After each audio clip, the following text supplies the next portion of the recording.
Hello everyone, চলে এসেছি দক্ষিণেশ্বর। আমাদের সাথে আজকে দিদিরও আসার কথা আছে, কিন্তু ওর আসতে দেরি হচ্ছে বলে আমরা চলে গেলাম পুজোর ডালা কিনতে।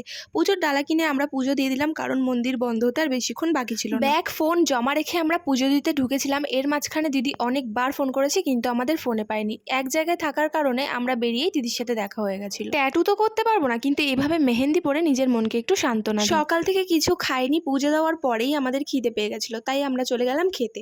আর এদিকে দিদি আমাকে বলছিল, তুই আমাকে তোর মিনি ব্লগে নিসনি। তো সেটা নিয়েই আমি একটু ঝগড়া করছিলাম, আর ঝগড়া করতে করতে আমাদের খাবারও চলে এসেছে। আমরা আজকে নিয়েছি ফিশ থালি। আহারে বাহারে সবকটা খাবারই কিন্তু খুব সুন্দর ছিল। সব থেকে বেশি আমার যেটা ভালো লেগেছে সেটা হচ্ছে চাটনি। চাটনি খেতে কার না ভালো লাগে বলো।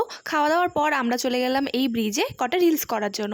আর তারপরে ওখান থেকে এসে একটু কেনাকাটি ছিল, যেগুলো করে আমরা চলে গেলাম তিলক পড়তে। আমি তো ভেবেছিলাম এগুলো শুধুমাত্র ভূতনাথেই পড়ায়, দক্ষিণেশ্বরে দেখতে পেয়ে আমি একটু পড়ে নিলাম। তারপরে ওখান থেকে চলে গেলাম বাস ধরতে। চলো টাটা, ভিডিওটাই পর্যন্তই।